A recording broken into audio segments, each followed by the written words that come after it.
Hey friends, my name is Andrea. This is Journals for Breakfast, and you are so welcome here. We are talking about 2026 journaling plans, hopes, goals. Last week, our video was about happiness tracking. And if you haven't watched that one and you're curious about it, I hope you will jump in. I'll put a link to it below, but I load every Sunday, so it's just the previous video. And happiness tracking is valuable psychology. It gets into our heads and helps us connect with all of the happy moments of each and every day. But happiness tracking also falls into a category of journaling that doesn't require you to be the writer. And what I mean by that is, as someone who has been a lifelong journaler, I hear from a lot of people about their journaling experiences, good, bad, ugly. And one of the things that comes up often, even for those who are currently journaling, I mean, they really love the practice, is what I'm trying to say, and still struggle with blank page syndrome. They just don't know what to write. Now, some people have told me that they don't journal because they can't write. They're not writers. They tried it. And when you try something and you don't do it in your mind well, it shuts you down. Like, why would you want to go back to that? For me, it was golf. I was just the worst golfer ever. Why would I ever? I'll watch golf. I don't need to play it. Anyway, I get it. If you're trying to be a writer when you sit down to a blank piece of paper and it's just not happening, it will definitely shut you down. But believe it or not, after I did my happiness tracking video, I was thinking to myself, I don't know if I have a single journal in my current 2026 plans that's a blank journal, dear diary, I have to be the writer kind of journal anyway. All the journals that I'm doing are prompted to some degree. Happiness tracking is prompted because you're going to preset several things that you would like to see be a part of every single one of your days. Give a compliment, drink something warm, have a treat, right? Take a moment to rest, read, knit, craft, whatever that may be. They're little pops throughout the day. You'll check them off as you do them each day, but you don't have to write anything. You just get out a marker and check them off. This week, we're going to be talking about a prompted journal that I bought that's new to my lineup of journaling. But I want to show you several prompted journals because I think it's a really lovely way to journal that puts no pressure on you to somehow suddenly be Sylvia Plath. It's funny, people will tell me that either they tried to journal and they couldn't because they couldn't think of what to write, or that they just were so cringed out by their own writing. I don't mean to laugh, but it is funny, isn't it? Like, we do that, don't we? Do you look back at your own writing and go, oh my gosh, okay, girl, getting a little serious there. But the truth is, I learned to turn that voice off in my journaling decades ago. And I'm glad that I did because it can be very cathartic and it's not there for anyone else to read or judge. And certainly I don't need to judge myself. So I hope in time, if that's you, that you might move through that. But I think prompted journals are exercises that can help that become way more comfortable, I guess, is what I would say. So yeah, let's give them a shot. Let's take a look. First, I'm going to show you the prompted journal that I bought for myself this year. This is a total impulse buy. I picked this up at Barnes and Noble. It was originally $19.99 and it was on sale for $9.99. So I said, yeah, I'll grab it. Shadow work. Pretty cool, right? A guide to shadow work, a workbook to explore your hidden self. Now, what I liked about it right away is, for one thing, my therapist and I were talking about moving into some shadow work together too. So it's going to kind of get me into that mode, ready to go. But what I like about it is there's a lot of reading in this journal, just information about the shadow self, information about ego, information about um, triggers, reactions, responses, nervous system activators, fear responses. And it's kind of, there's chapters. So, like chapter 7, calm the nervous system, come home to the body. It is undated and it isn't huge. You can see it's not a very big journal. So I plan to just chunk away at it, little bits here and there. I'm not setting myself up with any resolutions. We can talk about that in a minute if you'd like. I am not into January 1. I start this journal and do it every day for 365 days. That's my robot voice. I'm also not interested in completely changing my diet on January 1 and training for a half marathon on January 1. I guess we're just going to talk about resolutions while we're at it. I don't add to my life in January. What I like to do is take away.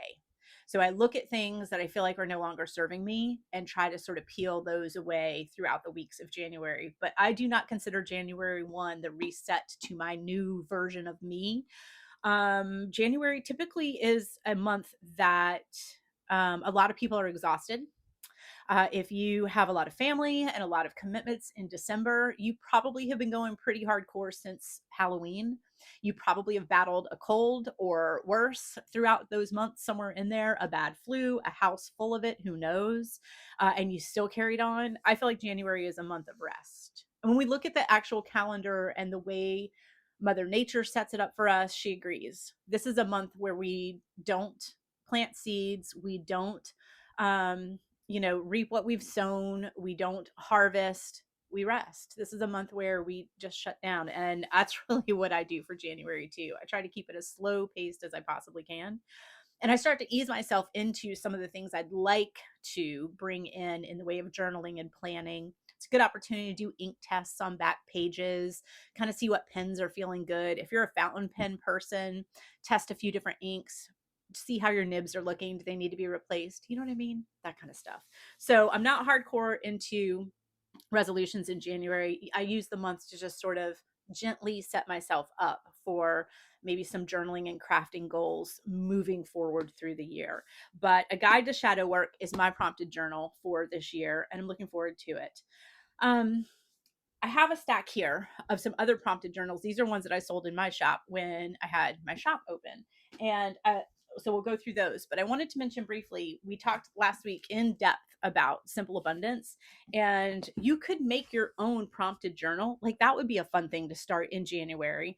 You don't have to do the journaling, just start building a journal. So find a blank journal that does speak to you. I love this one. It's got grid pages, but it also has artwork throughout and some framed pages. So it's kind of a mixed media journal. I love that concept. Find a journal that does speak to you. Create your own prompts. Where do you get them? Well, one thing about Simple Abundance that I love is every day. So here's June 5th, and here's a quote. At the beginning of each reading on every single day is a quote, and she tells you who the quote is from. You could start pulling quotes, right, from this book throughout the month of January, especially if you're going to start your reading this month, and start building your own prompted journal by just putting one of those quotes at the top of a page. Come back to it later and do a little writing about that quote and why it spoke to you. You can find these quotes, of course, in your own poetry collections, your own favorite books from this year. You can just Google them, go online, but make your own prompted journal if you'd like to. Just put some affirmations on pages and use those. I actually write down quotes all the time. That's what my little commonplace traveler's notebook pocket brain is. There's a whole notebook in here just devoted to just quotes. And I have an A5 that is also that. It's in this beautiful bag back here. I just put down quotes that speak to me. And then if I do want to dive deeper and do a little writing about that, I can. So here are some truly prompted journals, meaning they actually have something written on them every single day for you. This one is do one thing every day that makes you happy. And I'm pulling ones that were in my shop that I've seen out in the wild. I've seen them at Barnes and Noble, which means they're probably easily accessible on Amazon too. And so let's read a couple things from this. What I like about prompted journals, most of them are undated, right? So use them when you want to. I had a journal that I started in 2012 and finished in 2019. It took me 7 years to finish up that journal. I just dipped in and out of it as it served me. Resolutions on January 1, those are arbitrary rules, right? Journaling, gosh, do journalers set arbitrary rules for themselves? And we have to be careful about that. I think if you're deadline oriented and you love that idea, and there's some part of your soul that is just loves the discipline of filling something out every single day for an entire year, go for it. But if you know that's not you, don't make that why you don't journal. Just don't set those rules. Journal as it comes to you. If it's 3 months later, that's fine. These books don't go bad. So here's a prompt for this: do one thing every day that makes you happy. Here's a prompt: top 5 shows that make me happy. That's the entire prompt. You're just going to sit down one morning with a cup of coffee or in the evening before you go to sleep and write down the top 5 shows that really make you happy. So, like, again, we don't have to get into deep thoughts here. But what a fun exercise. And it will bring to mind those characters, those actors, something funny from that show, a quote, who knows? Here's another one: when someone does something well, applaud. You will make 2 people happy. How much fun would it be to give somebody a round of applause for pulling something off, right? We just don't do enough of that. And then it says, the little prompt is, how applauding blank today made us both happy. So who did you applaud? And then how did it make you both happy? Easy stuff and easy landing and fun journaling, small. So like if you're going to travel and you don't want to take your Dear Diary with you for a lot of reasons. One, good golly, if you lost it, right? Two, maybe you're traveling with somebody, going to family, and you're a little concerned about privacy or somebody getting a hold of it. Leave it home. It's fine. Grab one of these and throw it in your bag. Small size, travels well. Another one that's similar to that is the self-care journal. And this one is prompts to help nurture and recharge your body and soul. It is also, oh, sorry, let me hold that up there longer. I did see this at Barnes and Noble as well, which means also it probably is available on Amazon as well. And that's what I pulled, were ones that I've seen, like I said, out in the wild. This one, it's 366 prompts. So it'll say day 91, day 170, but it doesn't put the date. So you can do this at your own pace. Also, eventually, you'll have gone through 366 prompts, but you don't need to do that from January 1 of 2026 to January 2 of 2027. Again, if that sparks you, go for it. But this could take 5 years to complete. And I marked a page that I thought had some interest to just give you an idea how diversified some of the prompts in here really are. So this page says, the superfluous, a very necessary thing.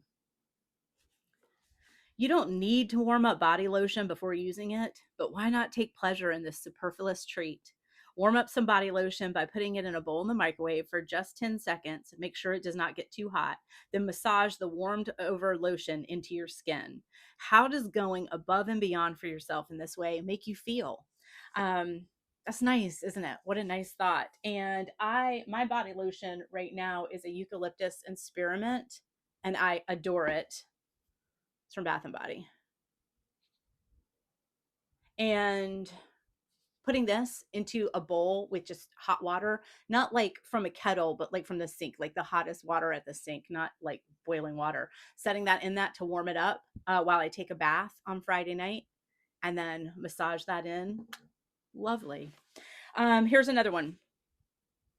Our remedies oft in ourselves do lie. I'll say that again because I stumbled. Our remedies oft in ourselves do lie. You can build your confidence through simple visualization exercises. Our remedies oft in ourself do lie. Think of a situation you'd like to be more confident in, whether it be related to socializing, work, or anything else. Sit with your eyes closed and imagine yourself in that situation. Fill in as many sensory details as possible. Picture yourself moving through the situation with confidence and ease. Repeat this exercise a few times. Repetition helps form beliefs. Write about your visualization below and make it even more solid.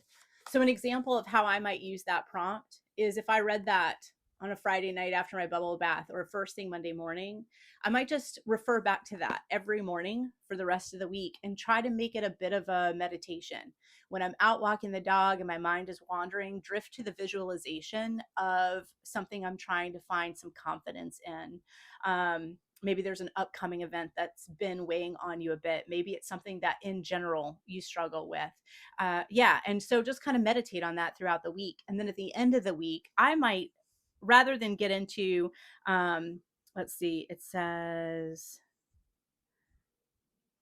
write about your visualization below to make it even more solid. Again, instead of like, when I did a visualization about the event, I discovered that in my heart, I mean, while that's possible, I probably would just write down keywords that sort of kept popping up, maybe even 2 columns. Words where I felt the confidence waning, the fears I had, and words where I felt the confidence coming in, strengths that I felt within it. So something like that. So you can really personalize these, but 2 completely different options, and they're back to back in the book. So really interesting ideas about prompted journaling, some self care. This one is called the Morning Journal. This was really popular at my studio. We got this in several times. And this one is meant to be 2 minutes to start your day with intention. The reason I got these in is because often people will tell me that what's happened with their journaling practices, they simply ran out of time. They didn't have time. 2 minutes. I talk a lot about time here because I am somebody who believed in my heart of hearts that I did not have time for myself. I believed it for decades. And it was a hard path to carve to get myself to a place where I started to understand that I do have time. I can make time. I said no or I can't for years. And now I say yes and I can to a lot of things. But yeah, that takes some practice and some shifting of things. But the thing I like about this one is it goes Monday through Friday. So there's Monday, but this is weekend. So it'll go Monday through Friday, and then you come to the weekend. So like Fridays before this one, but they're not dated. So again, you could pick weeks to run them. So Thursday, Friday, flip the page, you're on to the weekend, and then you're on to Monday. What I like about it is, oh, I went the wrong way. Weekend and Monday. These little boxes are meant to prompt you to write a word, a name, 2 things. They're quick. 2 minutes. You can set a timer. If you've wondered why there's a big trend in hourglasses, why is that happening? Journaling is becoming such a popular trend. And one of the tricks, if you will, for getting a journaling practice going is limiting the time. 2 minutes. So a 2 minute timer, flip it. When it's done, you're done. You will be amazed at how valuable that 2 minutes is as it builds up over the course of the next few months of your life. So for the weekend, here's the prompts. Best encounter of the week. One fun thing I want to do this weekend. One to-do item I want to accomplish this weekend. One person I'd like to engage with this weekend. So that's a name, right? Sammy. One to-do item I want to accomplish this weekend. I want to organize a pantry. One fun thing I want to do this weekend. The new coffee shop opened up. It is seconds from my door. I want to go check them out. Best encounter of the week. Gosh, I had so many good ones, but I would say connecting with my book club on Sunday for our Christmas party. So easy peasy, right? You don't need to be a writer. And they're all really anchored in psychology. They're anchored in finding time for ourselves. They're anchored in finding the positive in our weeks. They're anchored in working through resentments, trigger, judgment, etc., and getting it out on paper, a safe place, and moving past it. Book journals. I'm going to show you another one too. I don't know if I'll pop that in here or how I'll do it, but we have a local author here named Amber Celine, and she has published a book journal that I really like. I want to show it to you, but I'm going to go pick it up from the bookstore this afternoon. But prompted book journals can be handy. Now, they're going to have their own prompts in them. So if you want to do something that's very specific to the way that you read or what you're trying to track with your reading, then I highly recommend here on YouTube finding the book journal creators. A lot of them are either with Archer and Olive, like meaning on their channel, or they are sponsored by Archer and Olive. So you'll see them using those books a lot. These are artists, and boy, do they create some really cool spreads for book journals. I tried it and it was too intense for me. I couldn't do it. So I've showed you guys my book journal here 100 times. It's so simple, and I'm going to keep that up for 2026. But book journals that are already prompted are nice because it just tells you start date, finish date, author, publisher, year published, fiction or genre, nonfiction category, where I borrowed or found the book, main characters, and my review and thoughts. Then an overall rating down at the bottom. So you can give it however many stars you want. Nice, handy, right? Um, what I like about Amber's, and I'll show it to you, is that her spread gives you a place to put quotes. And that is one of my favorite things to put into my own reading journal are quotes from the characters. So I'll show you hers in somehow, some way. You'll either see it clipped in here, photos over my face, something. We'll get it in there, but I got to go pick it up today. And yeah, so prompted journals, I think they're really handy. They are not cheat journals. They are not cheating journals. Oh, and while I'm at prompted journals, another way to do prompted journals on your own is your favorite deck of tarot cards. I use tarot cards as prompted journals. In fact, we did a class at the studio that was using tarot cards as journal prompts. So you pull a card, and this is Horse Spirit. Freedom is yours. The number is 33. So you pull a card and you can take anything from this card to help prompt your journaling that morning. Look up the numerology of 33. 3 and 3 is 6. Look up the numerology of 6. Does what you Google about the number 6 and its value mean something to you? Jot it down in a journal. The image of the horse, and this is the year of the horse, 2026. That's kind of funny. We grabbed that one randomly. What does that mean? The message in here is freedom is yours. Does that speak to you? I also, when I pull a tarot card, no matter what the deck is, any animals that they've used, obviously this is an animal spirit deck, so they're all animals, but most decks will have animals representative in some way. I'll dig deeper and look up the spiritual meaning of that animal and use that as a prompt. Obviously, the book itself will tell you some about that card, and you can use some of those bits of language as your prompt. So, using tarot decks, I'm not a fortune teller. I don't do spreads of tarot and read into my future, but I do pull a card most days to just sort of look for some guidance or some thoughts or some journaling inspiration. So, another prompted journal isn't even a journal, it's just a deck of tarot cards. So I think that's a cool way to go too. Um, yeah, I'm gonna go meet a friend for sushi, and I'm really excited about that. She is moving to Milwaukee at the end of January, and I'm less excited about that. No, it's really cool. She's got a great job, and I'm super happy for her. But yeah, I'm gonna go meet her for sushi, and then we're gonna go down to our little independent bookstore. And why don't I do a little video in there and show you this precious bookstore that just opened up by us? This is the bookstore where I showed you guys in one of the videos in the last few weeks that took some of my bookmarks, my watercolor bookmarks, in on consignment. So that was sweet. So I'll show you a little footage there, and I'll put in some footage of Amber's reading journal, which you can find. I feel like you can find it on Amazon, but I'll put a link in the description to her reading journal as well. She's also a local author, and the book I'm reading right now, she wrote, it's called Anomaly by Amber Celine. It is dystopian. It's 300 years in the future, and it's so intriguing. Her mind and what she's created in this world is really, really interesting. And some beautiful quotes in there I'd like to put in my own reading journal. So, yeah, I'm going to go meet my friend for sushi, and we'll catch up again in a few minutes. So this little independent bookshop is so beautifully set up, and she's just got a great variety.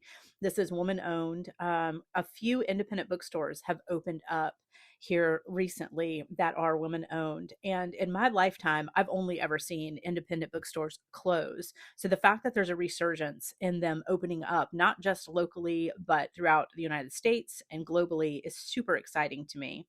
She has this nice reading area, and you can sit out on the front porch outside of those doors I just showed. If you are lucky enough to have an independent bookstore near you, any of the things I've shown you today, you can show them and they will order them in for you. I mentioned big box locations like Barnes and Noble or Amazon as options because very few of my viewers live here locally, and so many don't even live in the United States. But anything I've taken to Tally via photo or otherwise and asked her to order in for me, she had no problem getting in. So just keep that in mind too, and support your local. Yeah. So a little bit of footage of her gorgeous setup at our new independent bookstore that we're really excited about.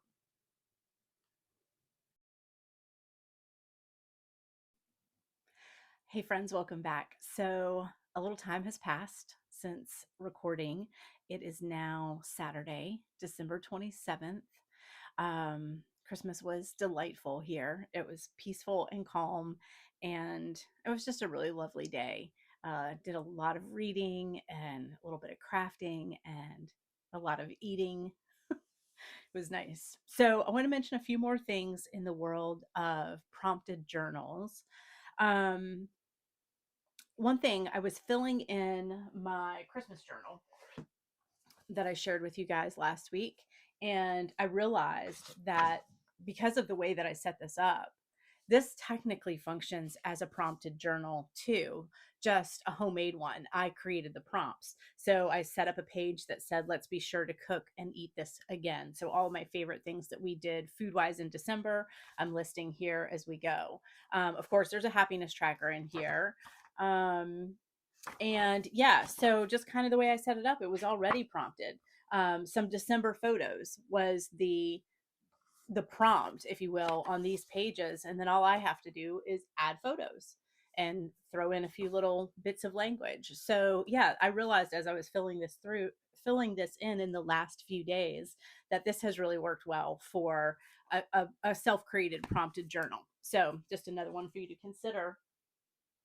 A couple that I think would be fun to do that are kind of out there journals for the journalers who are looking to add to their journaling collection. Maybe you do intend to do some deep thoughts, Dear Diary style journaling this year, but you know that you might be kind of in and out of that. You may not be able to pull it off every single day. And so you're just looking to kind of fill in with some other fun things. I think a photo journal would be really cool. And I really enjoyed doing this December one. So I don't think you would need to do a photo a day, but a photo a week. So 52 photos throughout the year. I think that would be a fun journal to set up for one thing. Pick one that will work well for you and make a little note about why you're doing it and know that you've got room for 52 entries and a photo a week, self created, prompted journaling. I think that would be a cool option. Um, Another one that is kind of outside of the realm of journaling but is a practice that can happen daily or weekly, etc., is I've been teaching myself watercolor for a couple of years. Oh, I just kicked something off this table. Teaching myself watercolor for a couple of years, and this year 2025 there was a challenge for 100 tiny paintings, and it goes from February 2025 to February of 2026, and it became a bit of a journal, as I just sort of worked through my watercolor experience creating tiny paintings. I'm a little behind, to be honest with you, but I actually think I will catch up. But I was working on clouds and skies for a while, so I didn't get really specific, like I needed 100 portraits, 100 absolute landscapes, just working my brush through. And I can really see improvement. Like this is a little cartoony of this deal here. And then by the time I get down here, it starts getting a little bit more filled in. So I can see my own improvement in it as well. And it just became a bit of a journal within itself as I tried sketching different things and painting different things. So there's the photo of the sun on the clouds and then my attempts with watercolor. So that to me is a journal. I mean, it's a journal of February to February, my attempts at painting, my levels changing, my themes changing. So yeah, I think that's kind of a fun outside of the box. Another outside of the box journaling option that doesn't have any writing involved in it. I talked about this one last year. I really was hoping I was going to make this a part of my story last year, and I did not get it into the rotation. So I might try to in some format this year. But I had bought this last year, 365 days to stitch, days of stitches. Look at all of the images that are available in this book. And I thought this would be a fun weekly one too. They have inside of this some guides for how to set up your pie charts, right? So like this one is just 12 months. So you would fill in little images as you go along the month. This one is quarterly, so it's just seasonal. winter, spring, summer, fall. So you could pick how many images you wanted to do. So they give you some inspiration if this seems a little intense for you. And then there's just loads of images that you just trace and then stitch, or you can free stitch them if you're good enough at that. I would trace them on, I think. So I think that could be a really fun one. And again, you could work it out to work for you. Like this is 365 days. This to me looks like it might be 52 weeks. So one image that speaks to you about that week and stitch it up onto a cloth. I think that could be really fun. My husband gave me a really cool gift for Christmas this year, a year of embroidery. And so this one is monthly. There's 12 seasonal designs within this book. So one a month could be the way that you go. See, so it's seasonal. Like there's a pumpkin, a butterfly, and a snowflake, and a skier. Yeah. That might be more my speed, kind of a bigger embroidery, but that gets worked over the course of a single month. That might be more my speed. Yeah. So that's another option for kind of unusual journals that aren't Dear Diary. I cannot talk journals and not mention the Artist Way. This journaling is this is flow journaling. Okay, this is about pen and paper. This is really about writing, but she coaches you throughout. She tells you some things to consider. So week one, right? So there's reading involved. So in its own way, it is prompted to some degree. She's giving you kind of a path to flow down, but you can also order the Artist Way journal. So here's your morning pages, and I'll show you an example. Week one, recovering a sense of safety. And then exercise one. There is no wrong way to do morning pages. These daily morning meanderings are not meant to be art. So you'll take some reading from, and then you have your blank page to fill in there. So it is semi prompted. It's certainly guided to some degree. This one gets mixed reviews. It's a commitment. The idea is to commit to writing in the morning pages every single day.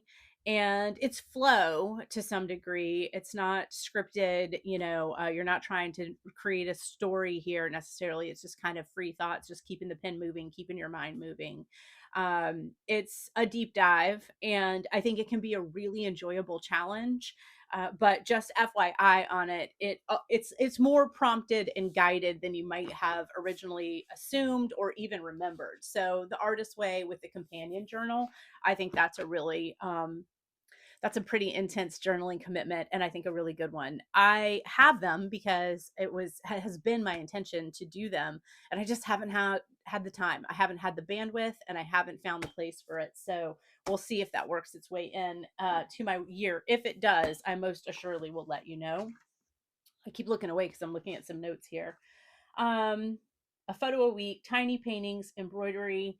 And if you didn't want to do a prompted journal out of tarot cards themselves, like we mentioned earlier, one thing is to just journal about your tarot card pulls. So whenever you pull a card, if it's every morning, if it's every Saturday, if it's once a month, just use that as your flow energy. So tarot cards are a really great place to just find some inspo about what to write about. So yeah, I think I've kind of covered all of that stuff. And I got a new tarot deck for Christmas. That is one that one of you guys recommended. So thank you. It's the Animal Spirit, and I'm covering up her name. Sorry. Animal Spirit by Kim Kranz, and it's The Wild Unknown. And this is her reading book that comes with it. And you know that I love the Animal Spirit Pocket Oracle. That's what we pulled that card from, just randomly pulled the horse earlier this week when we were shooting to talk about using tarot cards as prompts. And do you know that I went to go pull a card for us today and shuffled this deck like crazy? And what do you think the first card that came up was? I think that we need to read about the horse, is what I think. The horse coming up so consistently is kind of interesting because last year, well, this year still, but 2025 is the year of the snake, and 2026 is the year of the horse. Those two, if you'll look those up for some deep dives into them, for me personally, they are on the money. I'll do a quick synopsis because I'm no expert in these things. I'm just telling you kind of what I've pulled from what I've read. The thing about the snake is that they are um, shedders. They shift and leave a skin behind. Unlike, say, a butterfly that has this like metamorphosis and emerges as this new thing, the snake is still the snake. It just leaves the old skin that it has no more use for behind. And as I move out of 2025, that is exactly how I feel about my life. I have finally completed all my cancer treatments. I am officially a survivor at this point and just carrying on as such. I closed my business that was both the most wonderful thing I ever did for myself and something that I was outgrowing, and it was time to move on to something else. Um, yeah, so that idea that I'm still me, I'm still Andrea moving into 2026, but I'm leaving some old skins behind. They just don't suit me anymore, and I don't need to bring them through to 2026 with me. The year of the horse is about direction, momentum. It is about achieving goals, and it's about manifesting and bringing forward all of the things that have been stewing and working, the paths that you've been unsure about, that life is taking you through. They come to fruition in the year of the horse and move in a very clear, high momentum direction, right where you need to be. And that feels on par for me too. The last several years were tumultuous at the very least. We lost a lot of close family members and friends. I went through my own cancer. We closed our business. It was just a lot of things that created a big shift in my life, my focus, and how I move forward. And yeah, I'm really ready for some momentum and direction this year. And so the horse has just been it's just been a very powerful symbol for me this year so far. So I'm going to read us the her description of the horse. Now, what I'm talking about, the year of the horse, is of course the Chinese zodiac. So you can look that up online to find some info about this. This is her tarot version of the horse. I'll pull that back. Momentum, freedom, expansive energy, and force. The horse represents the most masterful form of earth energy. Within the deck, it provides us with a momentum so reliable, so supportive, that you can ride on its back towards any goal. No matter how difficult the terrain, a horse personality is fully awakened, fully alive, and cannot be defeated. The horse's freedom becomes available to us when we hone and collect our energy through daily practice. Physical stamina, exercise, and mental focus, meditation, are the secret weapons behind the horse's legacy. Um, what I loved here, of course, is that a horse personality is fully awakened, it's fully alive, and it cannot be defeated. I've had some pretty challenging years where I wondered if we would be defeated. And so it's a really lovely card for me personally. And then the horse's freedom becomes available to us when we hone and collect our energy through daily practice, physical stamina, exercise, mental focus, meditation. And of course, much of my meditation is found in journaling, in these practices, in starting my day, journals for breakfast, starting my day with some form of creative outlet, some introspection, some intention, a lot of quiet, no screens, no background noise. Instead of hitting the ground, feet running, screaming on fire through the door, I stop and give myself the morning to adjust to this day, to recalibrate, to appreciate, to focus. and to spend a little time on myself. And the rest of the day then moves in an order that is so much nicer for me personally. But I'm ready for some momentum too. A lot of projects that have been kind of cooking in my mind, I feel like might come to fruition now. And I hope that that is true for you too. I think the fact that we pulled the horse card, yes, it's a value to me. I think it's a value to all of us. That is the year we're moving into. And again, the snake is an interesting symbol. I've dreamt about snakes so many times. I've had spells in my life where they were so pervasive, I actually was starting to get a little nervous about going to sleep. But every time that would happen, I would look up symbolism of the snake, and it was always about change, change, change, shedding that skin that's no longer serving you and moving in a new direction. You're still you. It's not a metamorphosis into a different person, but it is an evolved person. It is the next version. And I've really come to love that symbolism about that guy. Okay, so some prompted journal ideas. I hope this gives you some, I don't know, a little bit of inspiration. I'm just looking at my notes here to see if I missed anything else. A little bit of inspiration about what to do journaling wise. As I said, take January as it comes, a day at a time. Ease your way into it. There's no deadlines for when to start these things. And remember that journals, again, in and out as many times as you would like to be. There's no rules to journaling. I think that that's what I was trying to get to. Maybe if not in this video, the previous one, where I was talking about how I hear from people that they tried a type of journaling, decided for themselves that that's what journaling means, that one style, and they didn't enjoy it, so they've never come back to it. The world of journaling is broad, not narrow. It is so open to your own interpretation. And when we set limits on it, those are arbitrary limits. We've created them ourselves. We've set rules and timelines, and then we feel trapped within that space.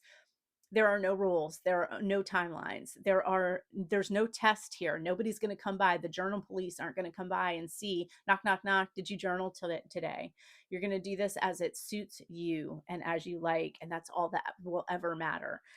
So I'm super happy that you're here. I hope you enjoyed what we had with this.